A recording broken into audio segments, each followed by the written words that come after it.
You are looking at a stone tunnel that runs underneath a Roman villa on the outskirts of Rome.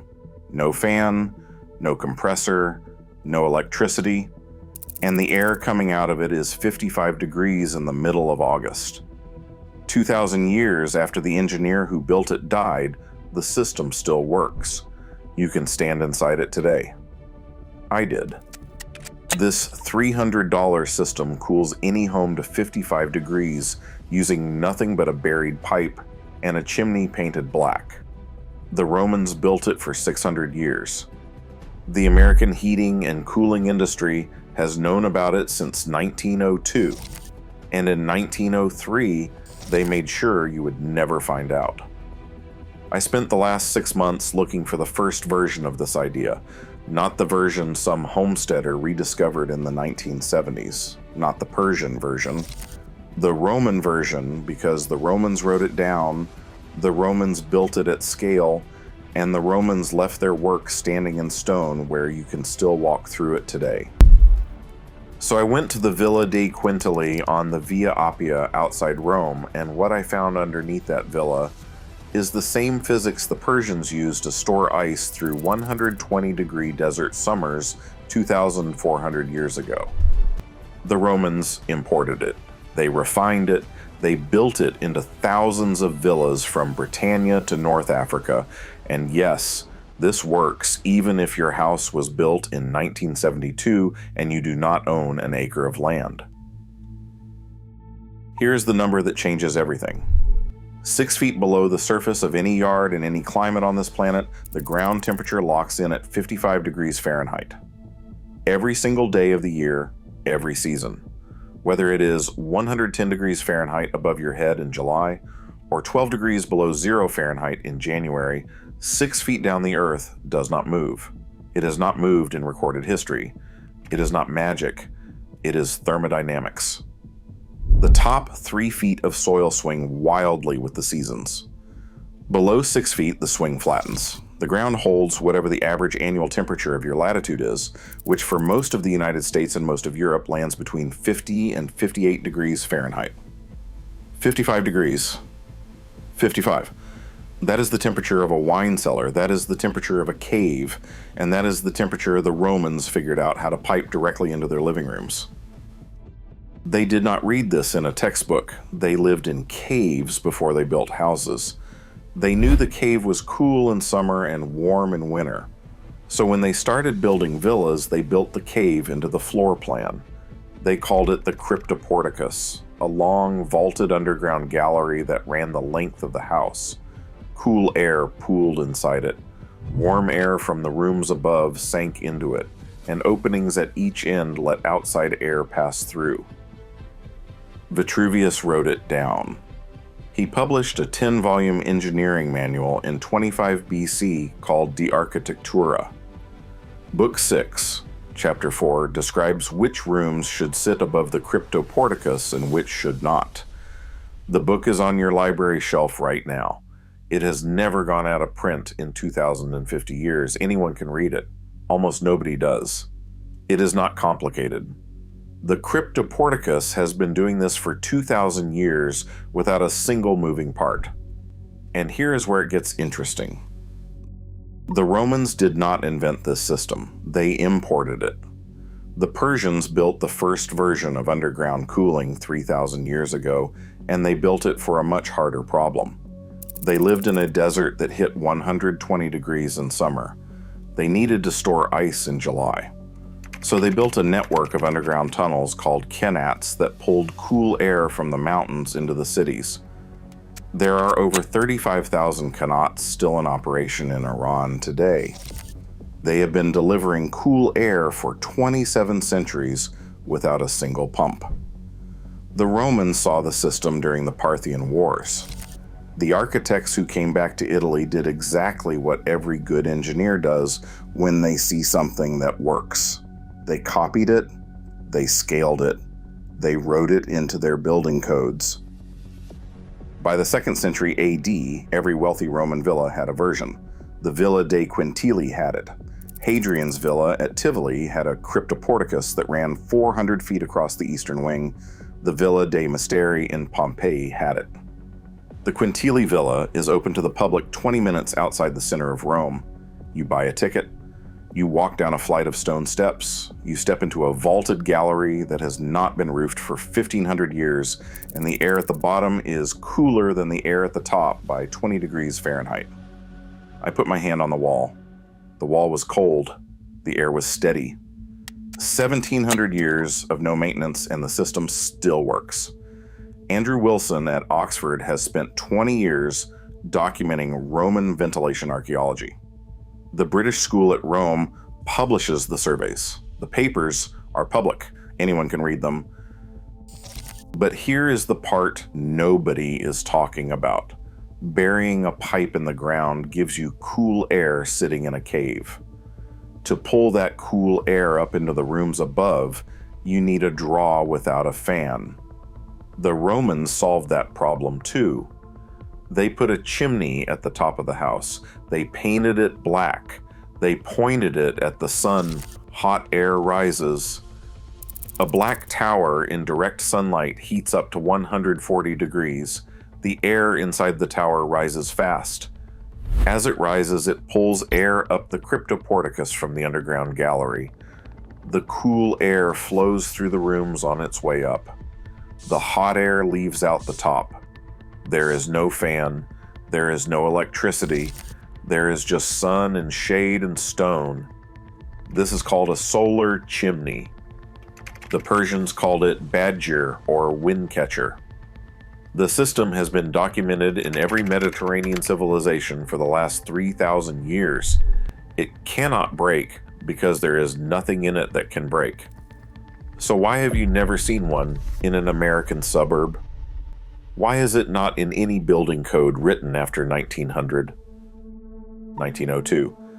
That is the year a 25-year-old engineer named Willis Carrier filed United States Patent Number 808,897. He called it apparatus for treating air. His patent did one thing the Roman system could not do. It removed humidity mechanically. That single feature was the Trojan horse the entire industry rode in on. 1903. The year after Carrier's patent, the American Society of Heating and Ventilating Engineers published its first comprehensive standards manual. The manual ran 600 pages. It cited Carrier's patent 12 times. It cited the cryptoporticus 0 times. It cited earth tube ventilation 0 times. It cited the Connaught 0 times. The entire 2,000-year history of passive cooling was erased from American engineering training in a single publication. Notice the timing. By 1948, suburban tract housing in Levittown shipped with mechanical air conditioning as a feature. By 1960, the cryptoporticus was something you read about in a Roman history textbook, not something you built into a house. Within 50 years of one publication, the average American home consumed more electricity for cooling alone than the average Roman city consumed for everything. That is not an accident. That is a $130 billion industry doing its job. The Roman system was not abandoned because it failed. It was abandoned because it worked too well. And the replacement created a market that now takes between $5,000 and $15,000 from every homeowner the day the system goes in, and another $150 every single month for the next 20 years to run it. $40,000 over 20 years to solve a problem that a stone tunnel and a black painted pipe solved permanently in the year 100 AD. Stay with me, because what I am about to show you is the actual build with the actual materials and the actual prices that you can do in a weekend on the property you already own. I have spent the last year tracking down every Roman system that still works inside a modern home. The cooling, the water, the walls, the food storage, the medicine. I put them into one place. It is called the Roman home system. How to cut every household bill to zero using methods that were standard practice in the empire before the year 500. Step-by-step instructions for any home already built. The link is in the description below this video. But stay here. because what a man named Marco D built into the side of a hill outside Frascati, Italy, for the equivalent of $300 American is the part nobody is talking about. Here's what the system looks like for a standard 1,500 square foot home. You need three things. You need a buried inlet pipe, you need a solar chimney, and you need a way to seal the house so the AR flow goes where you want it to go. The inlet pipe is a 4-inch PVC pipe, 60 feet long, buried 6 feet deep, running in a straight line from a shaded spot in your yard to the side of your foundation. 4-inch PVC at 60 feet costs about $80 at any lumberyard. A trench at 6 feet, 60 feet long is one day with a rented mini excavator. The mini excavator rents for $220 a day. Total cost so far, $300 exactly. The intake at the yard end goes into a vertical riser 2 feet above ground, capped with a fine mesh screen. The riser sits in shade. The pipe enters the house through the foundation wall on the cool side, ideally the north-facing side. You core a 4-inch hole, you seal the pipe with hydraulic cement, and you bring it up through the floor inside a closet or utility room. That is your cold air outlet. Slope the pipe a 1/4 inch per foot back toward the yard so condensation drains out, never in. The solar chimney goes on the opposite side of the house. It is a 6-inch metal duct that runs from a high ceiling vent up through the attic and exits 3 feet above the roof on the south face. The exposed portion is painted matte black. Black radiator paint costs $4 a quart. Cap the top with a wind directional vent. That is the entire system. $80 in pipe, $220 in trenching, $4 in paint, a few dollars in hardware. $300 total. Done in one weekend by anyone who has ever installed a fence post. And here's the detail that matters. The intake riser must be in shade and the chimney must be in sun. If you flip those, the system runs in reverse and pulls hot air into your house. Get the orientation wrong and the whole thing fails. Get it right and your house pulls 55-degree air across every room from May to October without a single watt of electricity. There is no compressor, there is no refrigerant, there is no contractor visit. There is just a man who stopped paying. There is just physics nobody bothered to repeal. Now here is the honesty. You will not hear this from anyone selling you something. In dry continental climates, this system works beautifully. That covers most of the United States, most of Spain, most of Italy, most of Central Europe, and most of inland Australia. The air comes through the pipe cool and dry. In high humidity climates, coastal Florida, the Gulf Coast, and the Carolinas in August, the system still cools the air, but the air it cools is full of water. That water condenses inside the pipe. The fix is a $30 copper coil heat exchanger between the pipe and the room, so outside humidity never enters the house. Either fix is straightforward, neither requires a contractor. The other thing nobody mentions is radon. In some parts of the country, the ground produces radon gas, and any system that pipes air from the ground into your house can pipe radon along with it.